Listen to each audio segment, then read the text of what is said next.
Plus de création sans autorisation de médias en ligne au Bénin. Suite au communiqué de la Haute Autorité de l'Audiovisuel et de la Communication qui stipule l'arrêt immédiat des publications en ligne par les promoteurs des dits médias, quelques conseillers de l'institution de régulation ont voulu apporter des précisions sur les bien-fondés de cette réforme dont la mise en application suscite des polémiques. Le monde est globalisé. Le Bénin n'est pas isolé. Lorsque vous savez qu'on a une coopération sous-régionale, une coopération régionale, internationale, voire mondiale. Nous luttons aujourd'hui contre le terrorisme selon les moyens que nous avons. Le Bénin, la RAC du Bénin est en liaison avec le REFRAM, qui est l'instance de régulation des pays francophones, avec le RIAC.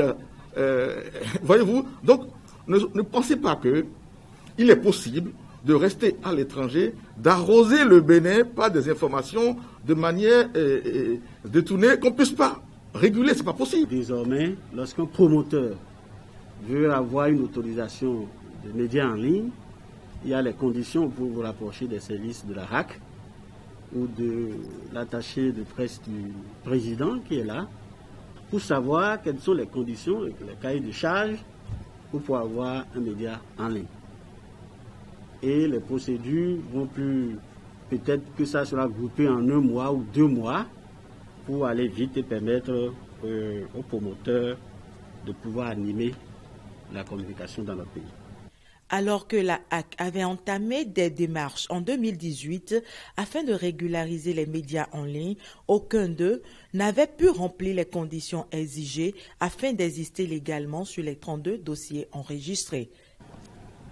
L'établissement de ces casiers judiciaires ou l'enquête de moralité est la condition sine qua non. Normalement, après ces conditions,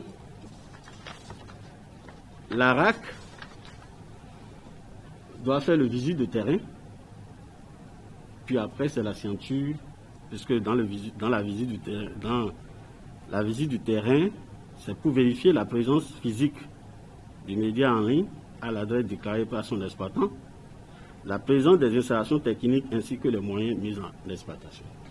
Donc il faut dire que la RAC a été bloquée sur les instructions des tribunaux jusqu'à aujourd'hui. L'application de cette décision s'impose donc à tous les promoteurs des médias en ligne au Bénin.